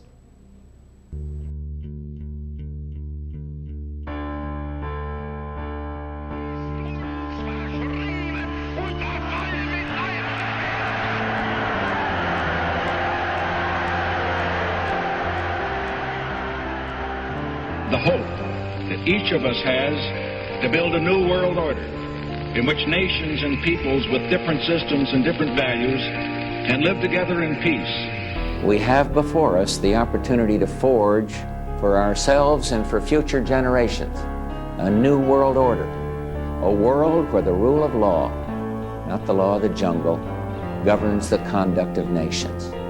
Now we can see a new world coming into view. A world in which there is the very real prospect of a new world order. It is a big idea, a new world order, where diverse nations are drawn together in common cause to achieve the universal aspirations of mankind.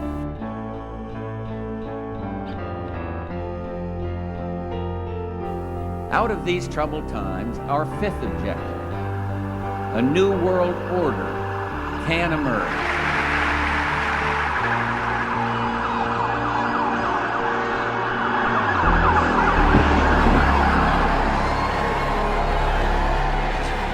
There is a chance for the President of the United States to use this disaster to carry out what his father, a phrase his father used, I think, only once, and hasn't been used since, and that is a new world order.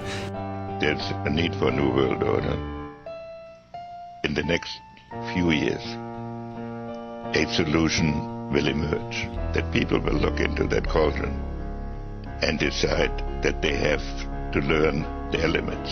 But I think that at the end of this administration, with all its turmoil, and at the beginning of the next, we might actually witness the creation of a new order.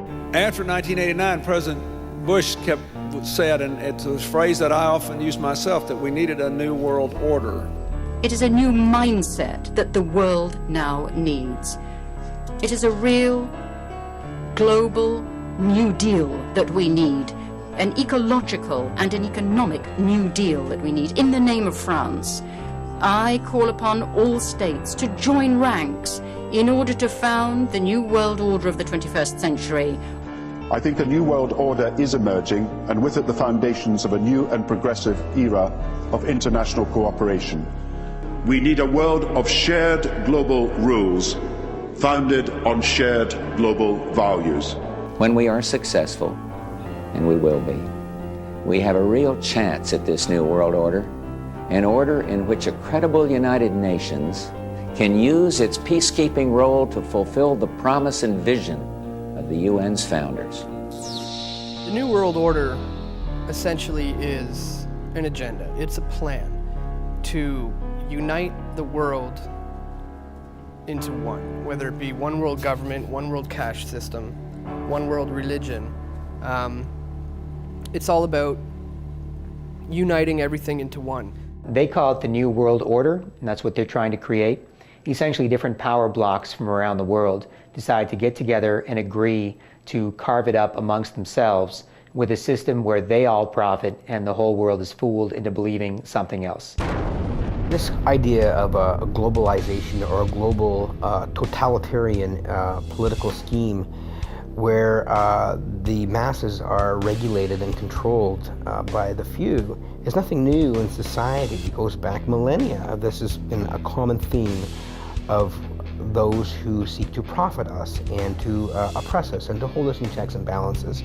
Pick up letters from Henry Kissinger, where he plans for a one world government, where he talks about an outside threat, whether fake or real, using it as a way to scare the people so they accept and love the New World Order.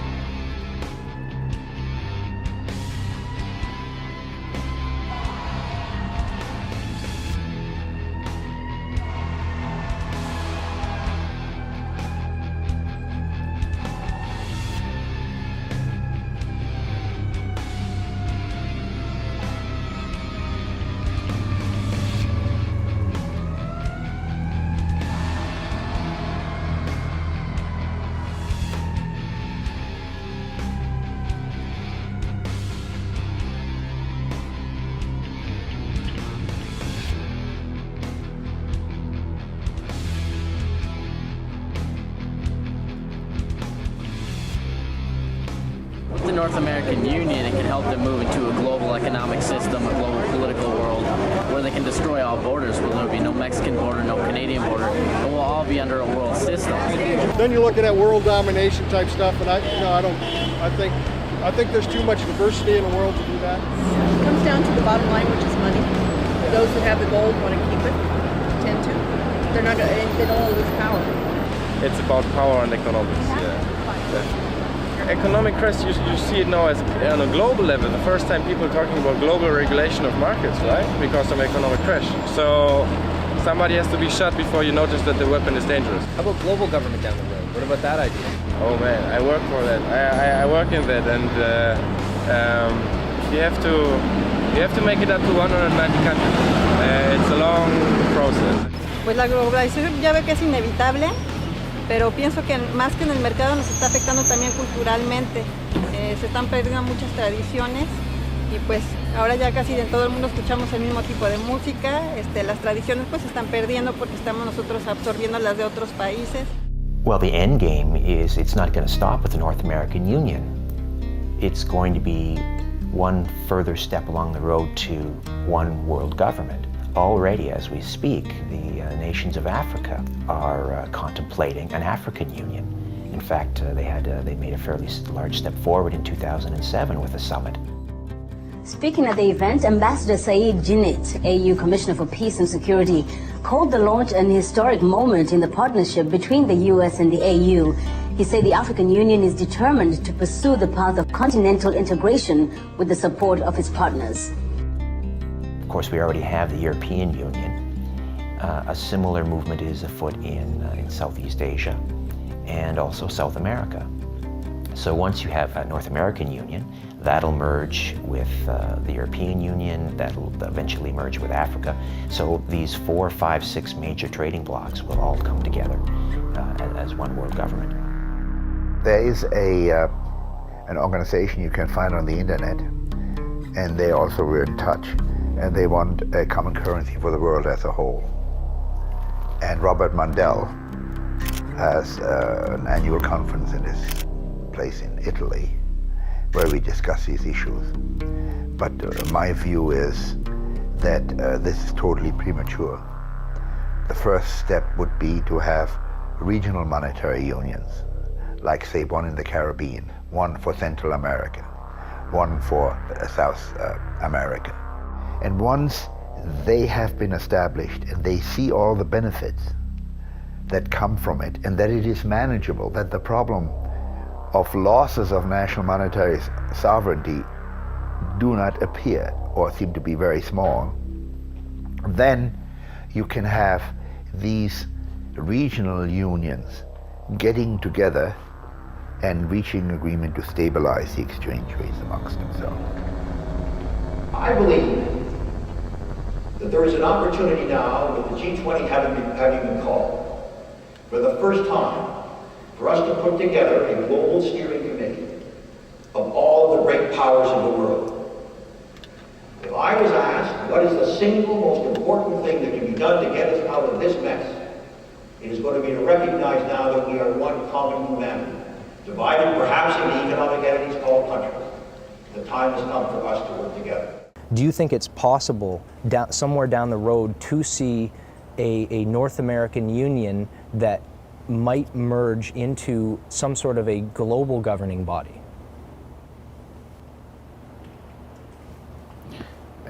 One world government? Yeah.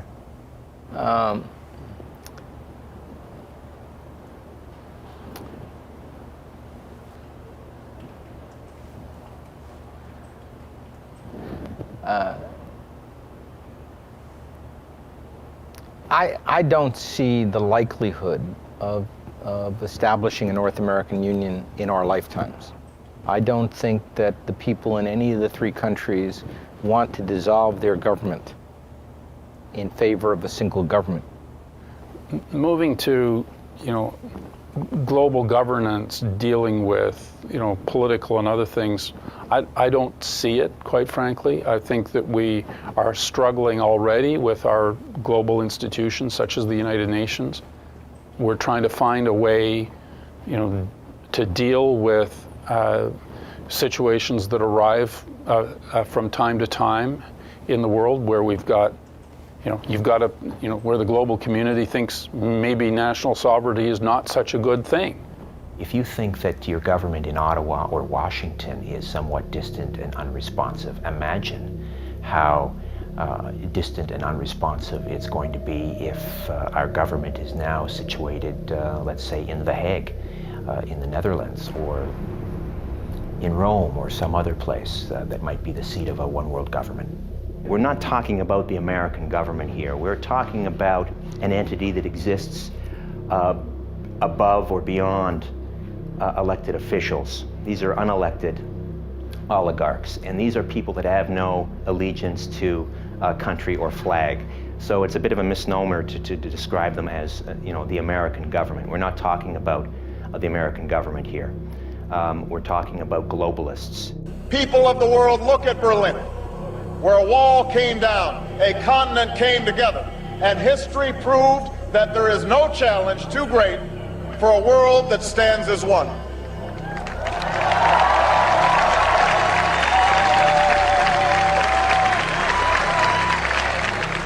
While the 20th century taught us that we share a common destiny, the 21st century has revealed a world more intertwined than at any time in human history.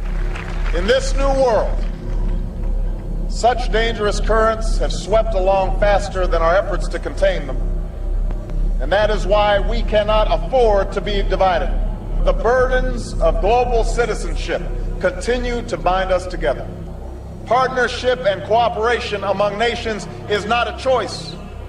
It is the only way, the one way, to protect our common security and advance our common humanity. I could see in a half century or less or more, China evolving into the status of a superpower, possibly India. Europe will be an area, I would hope, of great prosperity, but it will not be a political superpower. By the very nature of the democratic system that underpins it, there isn't that type of consensus behind it. So the United States power will decline, but I think that it's unlikely to be replaced by equivalent power anywhere else. And I think that for even those countries we talked about, their problems will be very, very great in the future, as America's will be. And I think it's a safe bet to say that in the world of the 21st century, all the powers of all nation states will decline to some extent. We're moving towards the uncompleted pyramid being finished, which will be the New World Order, one world government, one world religion, one world cash, total enslavement. I think the idea of having a union at the North American level or a single world government is really more of a red herring that people who are frightful of any collaboration with any country throw up as a way to try to avoid discussing any serious issue.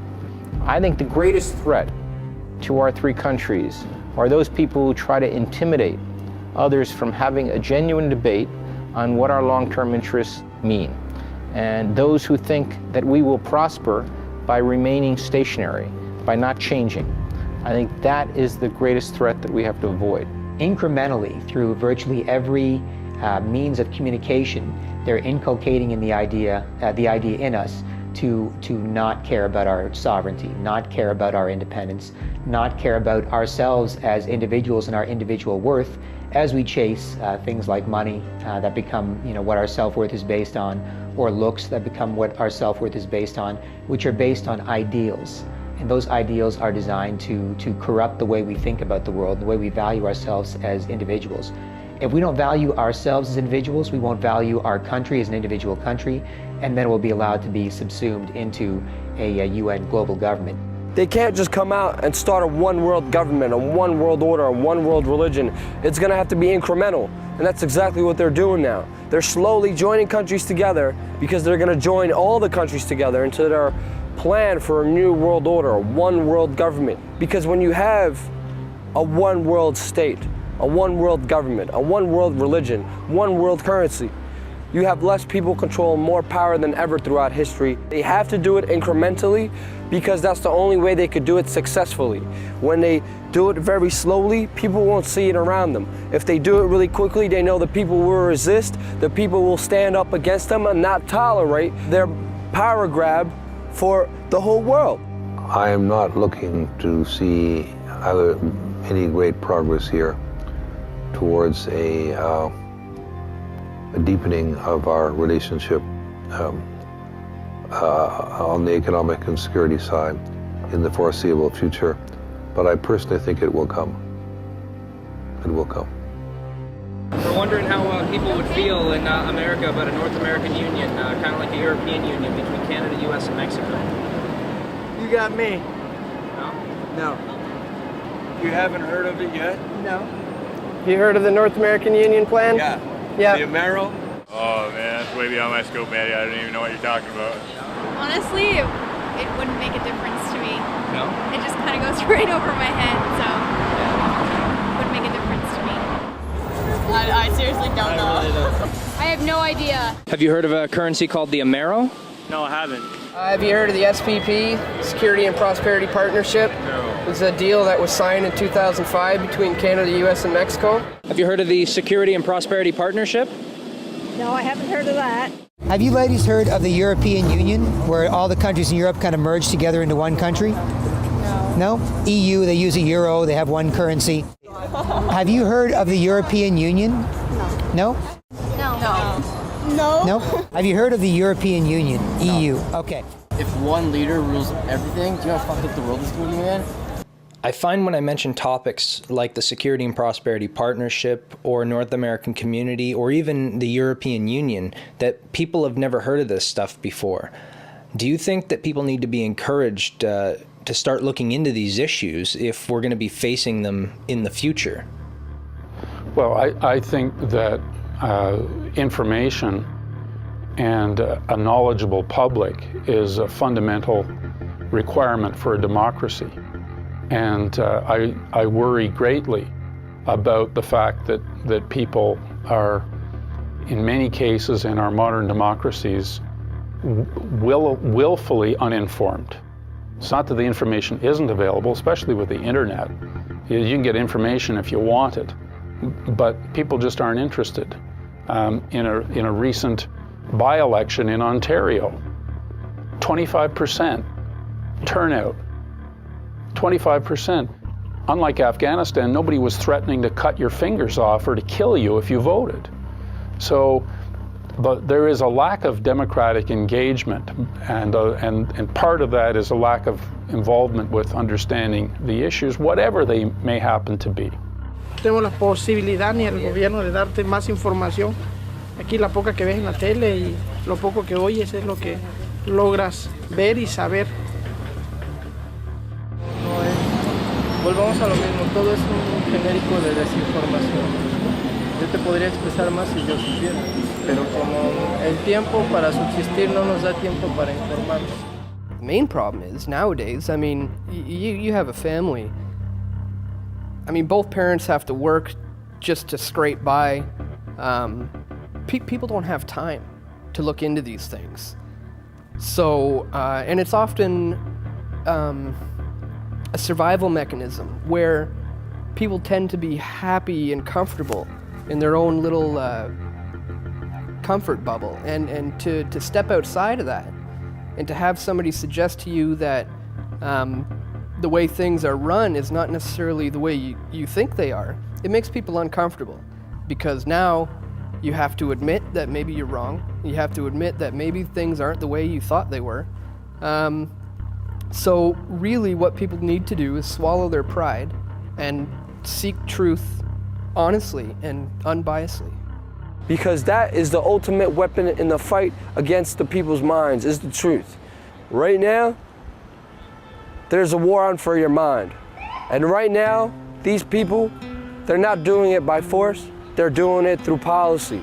People are slowly beginning to wake up to the fact that the Fourth Estate has simply not done their job with regards to North American Union or 9/11 or any of the other significant events that have occurred over the last 15, 20 years, probably even further back. People are waking up. They're not getting the truth from the Fourth Estate.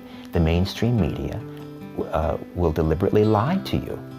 They will distract you from the truth. The only threat is an informed, educated, participatory democracy. And we're not participant. And we're choosing to be misinformed by the propaganda given to us, and we're not educated on these issues. We have, by and large, a bi-party system in Canada. You have your liberals and you have your conservatives. In the United States, they have Republican and Democrat. But society, individuals as a whole, we get all excited at election time, and we let an individual who's been appointed to that position to go fulfill that role, and the people who are appointing them are the very people who want to march us down to this whole globalization North American Union. We are losing our nation before our very eyes. We are at war. The other side is playing for keeps. And Canadian citizens are not standing up for this great country. And we need the citizens of our nation to stand up, stand strong, stand free, and vote themselves into power and take back what is rightfully theirs and their children to come. There are hundreds of elected officials to work on in this country at the federal, provincial, and municipal levels. You can go to them with a group of people and say, we want the fluoride out. Here's our evidence, what do you think? You can have a petition in your local neighborhood where you say, look, we've looked into this. The 10, 15, 20 of us in this neighborhood have looked into this, and we just need your help convincing our city councilor to look at this DVD. You can have a copy of it too, so we're all judging the same thing. And then the people in your neighborhood can see it, and they can say, yeah, of course the city council should watch this, and of course the city councilor should vote against this. And you can have all sorts of incremental changes at the grassroots level. It's possible through the political process by electing parliamentarians who are critical of the agreements to bring about change. Every time an election comes around and someone comes to your door handing out pamphlets, invite him inside and tell him what you know and ask him what he's going to do about it, or she's going to do about it as an elected representative. They have to know that we know. They have to know that we're not going to stand for it. Start getting actively involved in local politics, because real change is not going to happen with a senator or a congressman or a president. It's going to happen in your city hall. It's going to happen with your sheriff, your mayor. And your little towns and communities, you could have the best change there because it starts with the people. And we have to understand the more we use our hearts and minds, the more we spread this message, the more we talk to people, the more we communicate people, the better life we will have for us and our children in the future. I am very proud to have all of you guys here. You guys are my family. You guys are my friends. You guys are my companions in this info war. And we will be successful one way or another, because there is no defeat in our hearts. Whether it's raining, whether it's cold or miserable, we are still out here because we love this country, we love this flag, and we love our freedom. Liberty and justice for all, including sick and dying 9/11 first responders.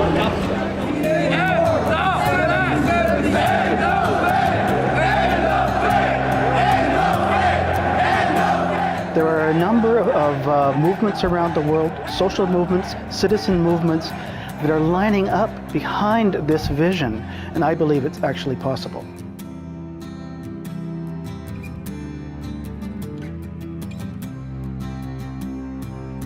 What people need to remember is that we make up the base.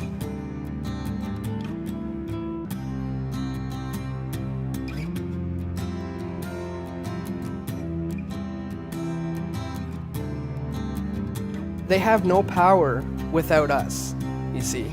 And all it takes is for enough people to step out of the system to cause a crash.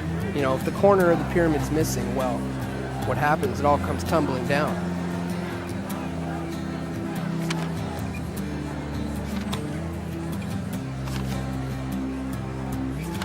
Start a website. Hand out flyers and DVDs.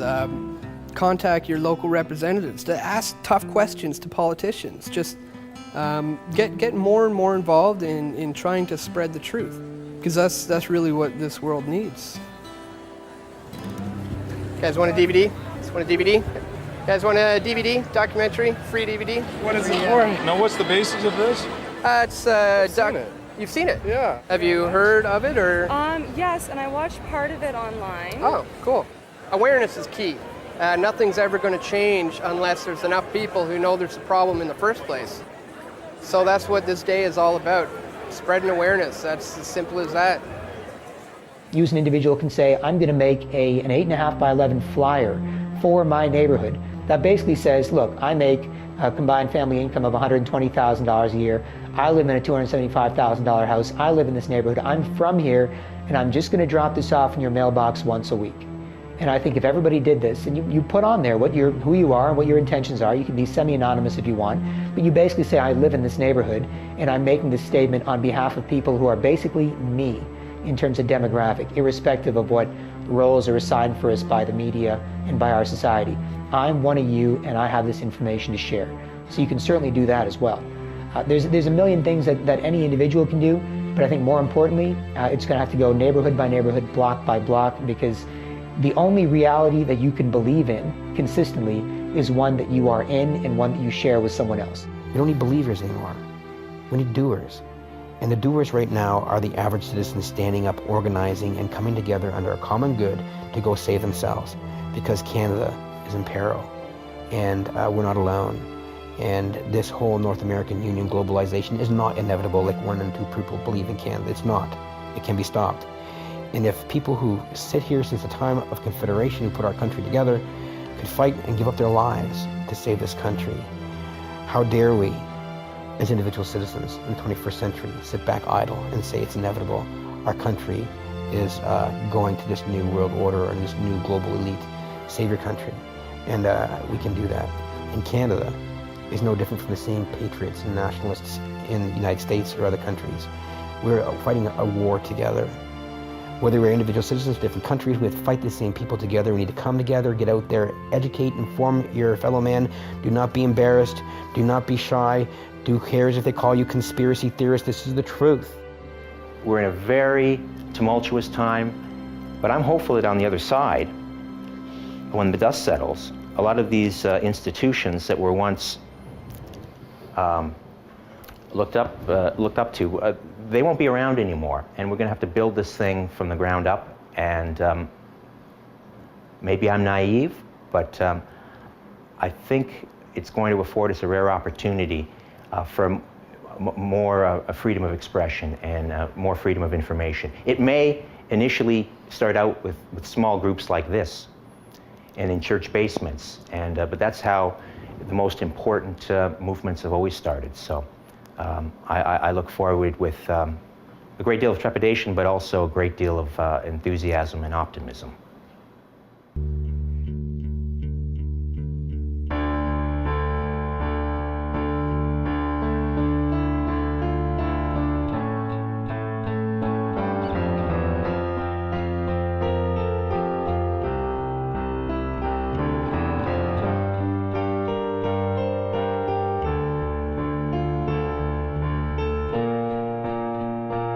Can you say today that this is not a prelude to a North American Union similar to a European Union? Are there plans to build some kind of superhighway connecting all three countries? A couple of my opposition leaders have speculated on massive water diversions and superhighways to the continent, maybe interplanetary, I'm not sure as well. Manitoba is also taking a major role in the development of a mid-continent trade corridor, connecting our northern port of Churchill with trade markets throughout the central U.S. and Mexico. Canada and Mexico are as one. Canada and Mexico have both fought against protectionism, and our two countries have launched an appeal for a reinforced system of global financial regulation. Mexico is doing its part in promoting closer and better integration among countries in North America. The world grows more globalized day by day and is divided into large, increasingly integrated economic regions. We need more integration, not isolation nor protectionism. And we have agreed with Canada on that point in the G20 and other forums. 2009 is also the first year of global governance, with the establishment of the G20 in the middle of the financial crisis. The climate conference in Copenhagen is another step towards the global management of our planet.